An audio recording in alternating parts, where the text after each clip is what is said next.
Hi,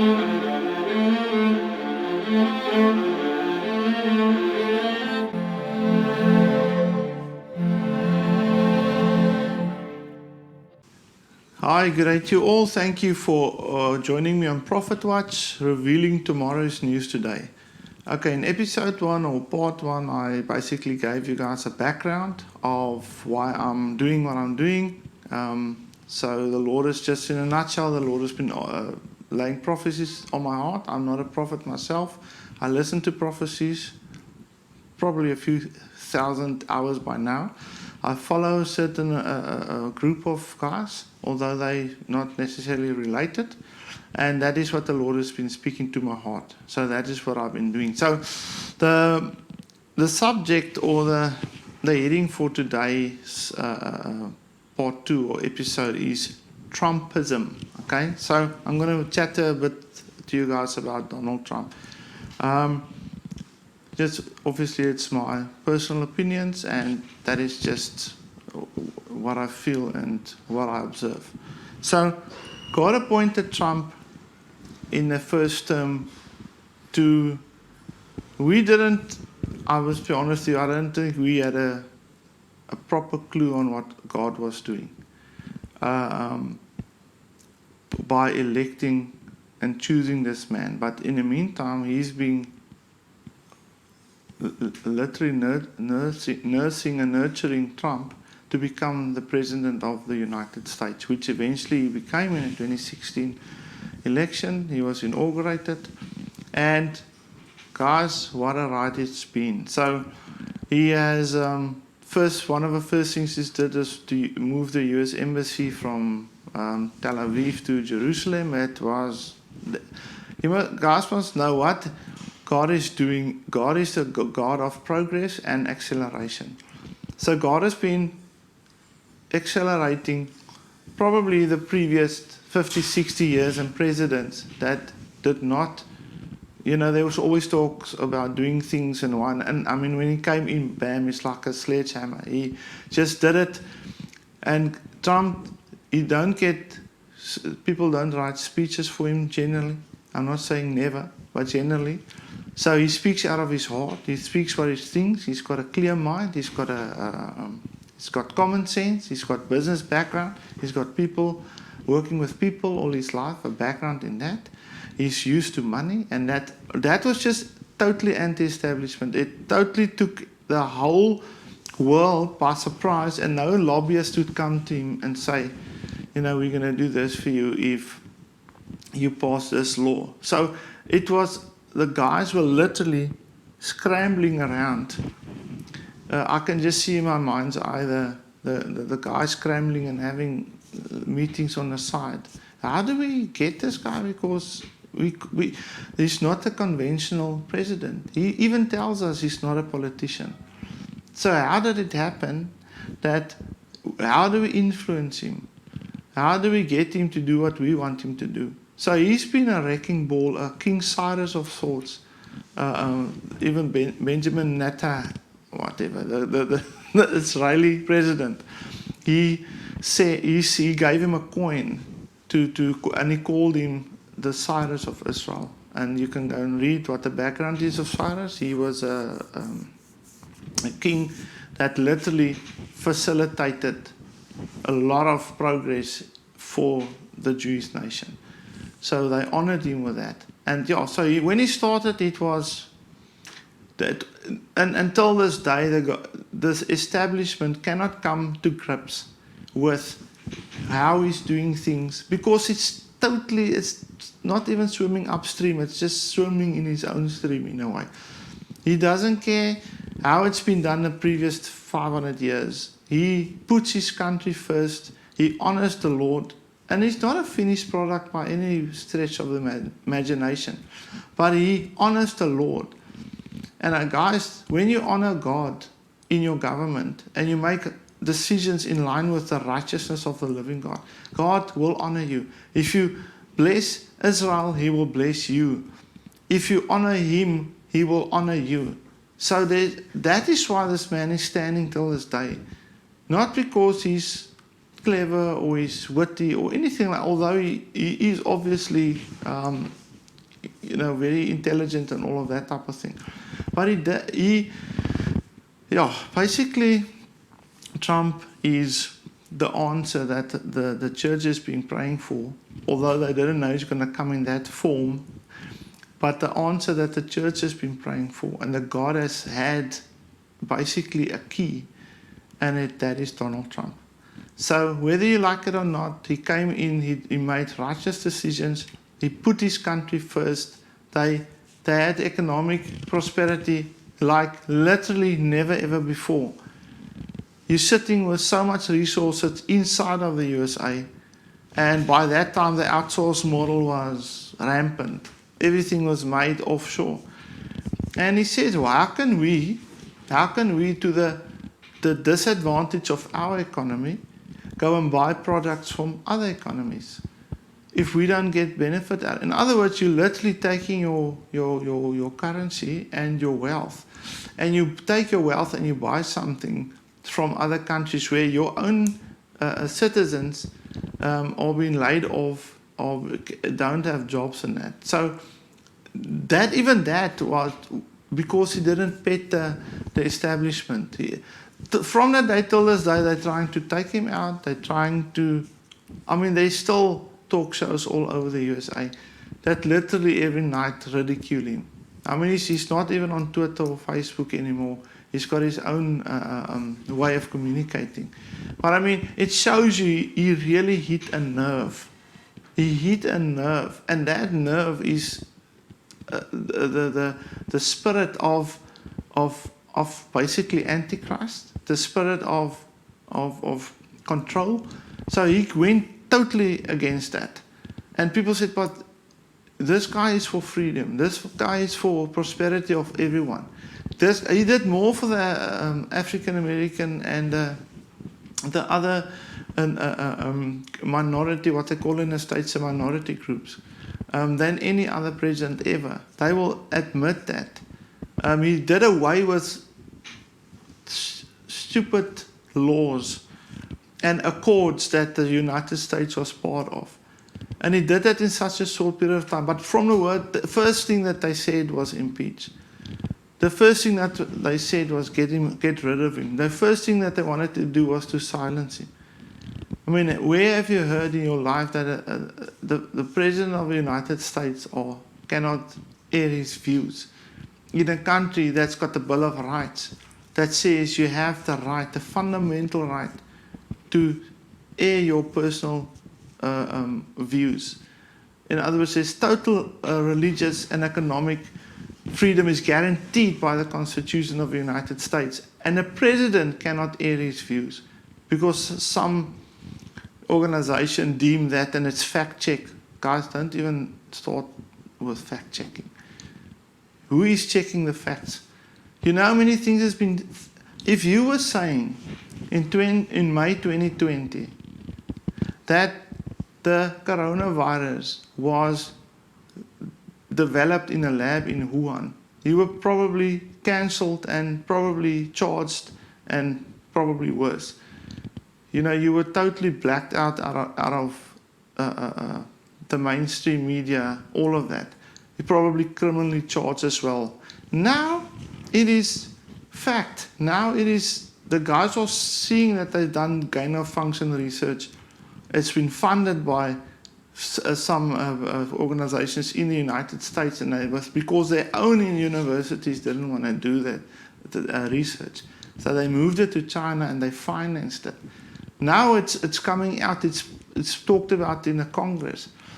It's open now. But if you said that a year and a half ago, you were, as I said, you could have been criminally charged and even worse. So Trump came in and he was a wrecking ball, right? And he still is a wrecking ball. So we'll see in the prophecies and episodes to come that he is coming back. He's not coming back in the next term. He's coming back sooner, but we'll touch on that. So first of all, I wanted to chat about Trump and just the role.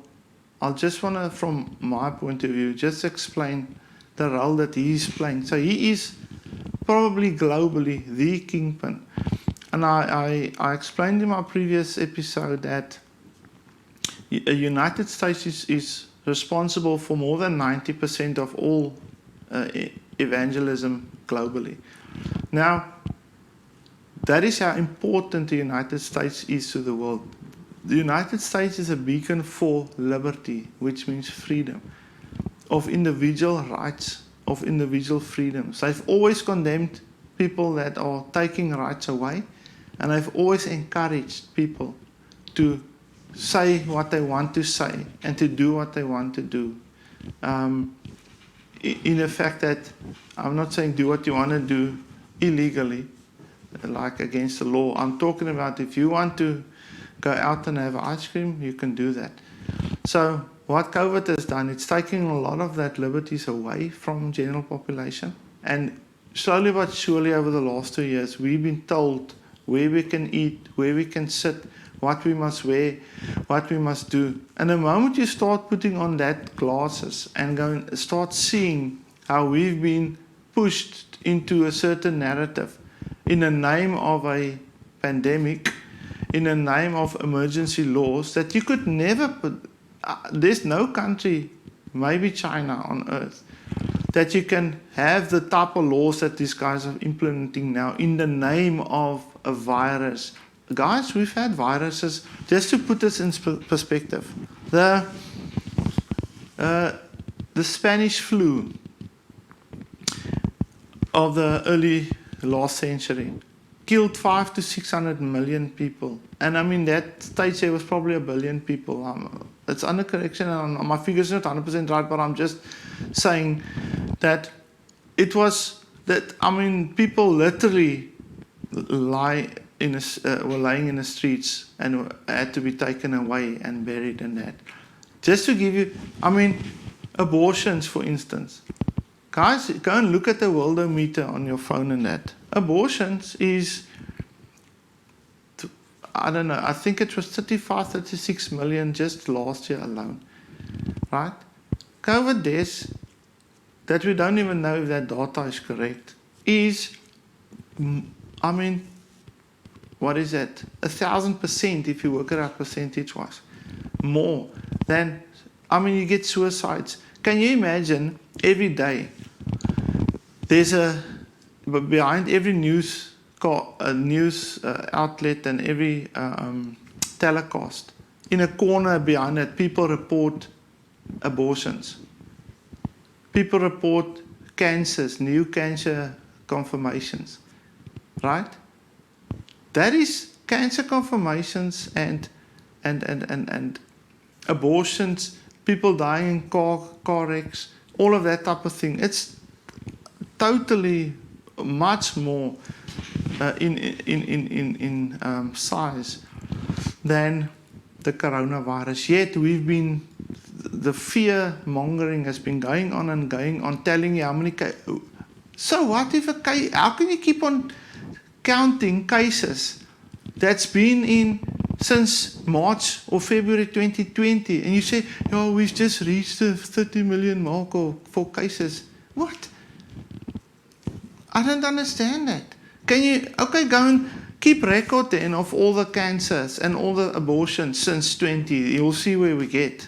So it is just totally, it's fear-mongering. We've been led, well, not me, but I mean, people are being led to this thing, and everybody just say, yes, it is like that. Yes, I understand. Yes, there's 100 million cases. A case, you know what a case is? You can't have a case, you not even have symptoms. You tested, you went for a leg operation, and they test you have it, you don't even have fever, you're asymptomatic. But it counts as a case, and that's what the people report. It's just ridiculous. And it's actually got to a point now where people starting to see it. And the truth is coming out. And the truth will prevail in the name of Jesus. I proclaim it now. But to come back to Donald Trump, just from a prophetic point of view,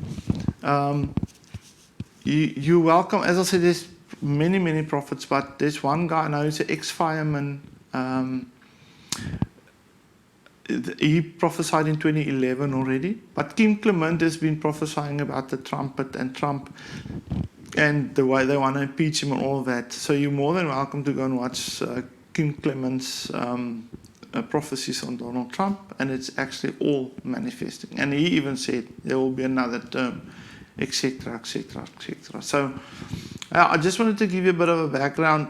Again, that is just the flow and the things that the Lord has been introduced to me. So I've got to respect and love Donald Trump, and I know he's been being appointed by God, and by honoring him, I'm also honoring God. So that's my personal opinion, and that's never going to change. So just a background. So I wanted to illustrate what the Lord was setting us up for. So we had to have a Cyrus type of character, a wrecking ball, to come and literally come into open. Guys, we would have been gone if there was Hillary Clinton was elected. We would have just been more of the same and getting worse and worse by the day. You don't see the rot unless your eyes are opened, because you've been fed. There's no ways in my personal mind, in my life, that I can now switch on a television and watch any of the 20, 30 news outlets and just believe what they are saying. Because the Lord has been telling me Trojan horse. It means they're using the coronavirus to create all of these other things. I've always been saying is, it's for me, it's a miracle that guys can literally, like in South Africa, our president announced that he's going to. They're talking about the pandemic, and he said, I think, if I remember correctly, he's going to say the Wednesday. That was the Sunday. He's going to say the Tuesday night or something. That from that, and he started to follow up on his initial message. In that 48 hours, they had a financial package ready for which is leading for people being dependent on the government.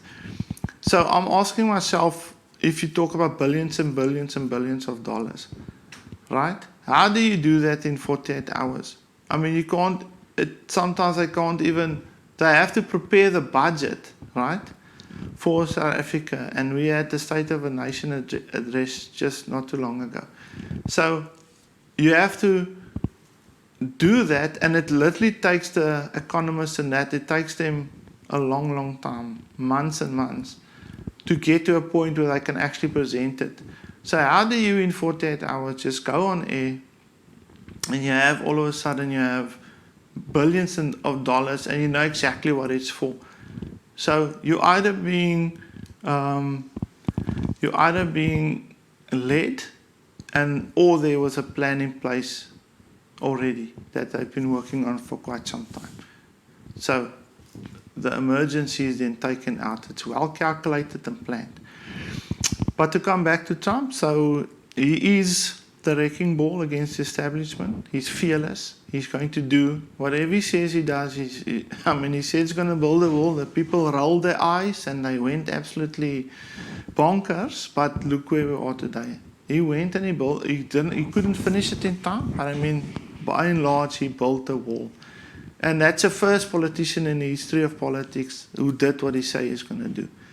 And that is totally caught everybody off guard. They don't know how to handle this guy. So what do? You impeach. Everything is a joke about him. They're showing as the biggest, they're comparing him to Hitler. They're showing him as the biggest fraud. They're going after his children. They're going after his business. That is the way they're dealing with him, because, and that they're taking in a way, they've taken his voice away as well by cutting him from Twitter and Facebook and that type of thing. So yeah, that's just a background. So don't worry, I'm working with something here. I'm working in one direction, and I know what I want to accomplish. So Yeah, thank you for listening. And yeah, that is just, I wanted to give you guys a background on my view of Donald Trump and Trumpism, which is just, that is used loosely as a way that he conducts himself and people react to him. I'm talking about the people that support him.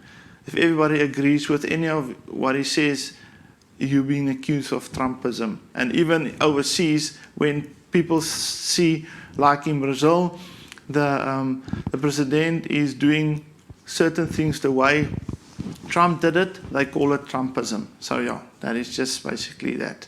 Thank you for listening, and I'll see you in a while for the next session.